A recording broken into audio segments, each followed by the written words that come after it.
Donc cette vidéo est la suite de Git 10 dans laquelle à la fin de la vidéo on avait un problème de remote. Donc dans cette vidéo là, on va voir comment changer les remotes, donc par exemple suite à un git clone. Donc là j'avais téléchargé sur le compte de GitHub opensource.guide et on peut voir que le remote pointe sur ce compte GitHub là, donc c'est pas le mien. Moi j'ai téléchargé en local ce repository open source guide. Donc maintenant ce que je vais vouloir faire c'est faire un git push mais sur mon compte. Donc là si je fais git push là ça ne marche pas parce que je pousse sur un compte qui n'est pas le mien. Je vais faire quelques petits tests. Donc on a vu cette commande là git remote espace-v, donc c'est pour voir le remote ou les remotes. Après on a cette commande là qui est intéressante, c'est git remote show origin, donc c'est voir le remote avec plus d'informations. Donc là je vais le faire, git remote show, donc ça veut dire montrer en anglais, quoi en français. Donc entrée, donc là on a plus de détails sur le remote.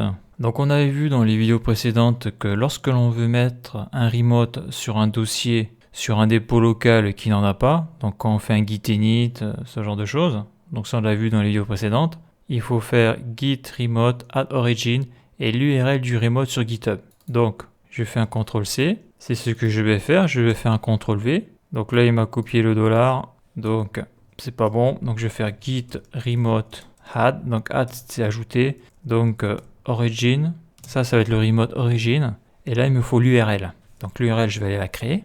Donc là je reviens sur mon compte GitHub, sur Your Repositories, ok. Là je vais en créer un nouveau, je vais l'appeler test, je vais cliquer sur Create Repository, donc là je descends, là je vais sélectionner ça, git remote add origin, https github.com eugénieclimatique test.git. Donc moi ce que je voudrais c'est que le repository qui vient du git clone aille dans ce dossier là, dans ce répertoire là, le répertoire test. Donc si je fais, donc tout ça j'ai marqué pour rien, si je fais CTRL-V, git remote add origin, attends, là il y a une boulette, donc là je supprime tout, voilà, j'ai tout supprimé, CTRL-V.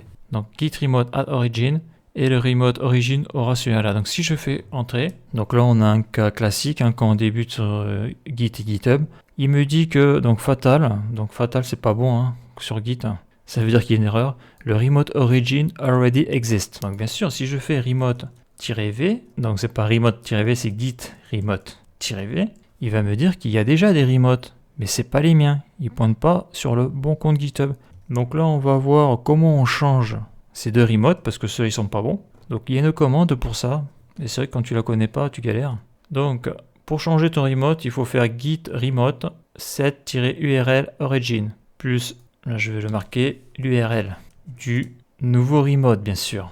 Donc je fais git remote set-url, donc là je set c'est réglage, hein. Je vais régler l'URL. Donc le remote que je touche c'est origin, parce qu'on peut faire plusieurs remotes, pour le moment je l'ai encore jamais fait. Moi je reste toujours sur le origin. Donc là je reviens sur mon petit dossier et là je vais copier ça là. Je vais copier, donc ça c'est l'adresse de mon dépôt git test. Je fais CTRL-V, je fais entrer.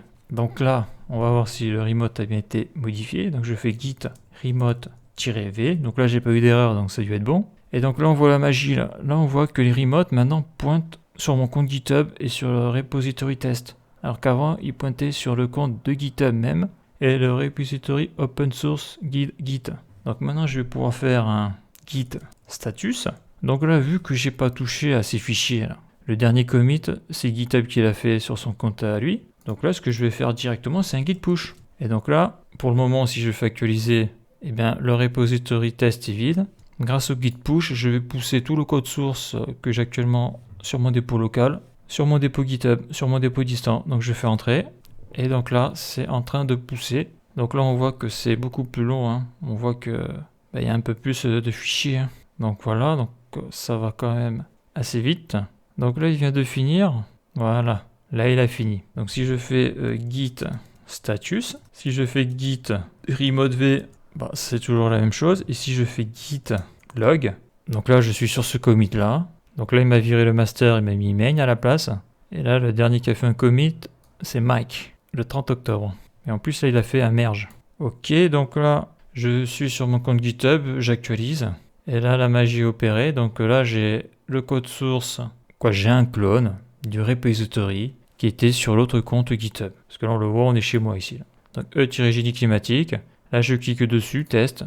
Et voilà. Donc ça a bien marché. Donc là, ce que je vais faire, vu que ça me sert à rien ce truc, je vais le supprimer. Donc je fais Settings, je descends tout en bas. Je fais Delete this repository. Donc là, je fais E. Donc là, par sécurité, on est obligé de le taper à la main. Le copier-coller ne marche pas. Et voilà. Donc là, si je reviens sur mon compte GitHub, donc sur la page d'accueil, ben, il n'y a plus que JavaScript apprentissage. Donc voilà, donc j'y suis, je vais effacer le fichier texte. Donc là, il veut pas, pourquoi il veut pas? Parce que Visual Studio Code est ouvert et il a le code à l'intérieur. Donc là, je ferme Visual Studio Code, je sélectionne le dossier test, je fais suppression. Au revoir, ça y est, c'est fini. Il est plus là. Et donc la suite dans le prochain épisode.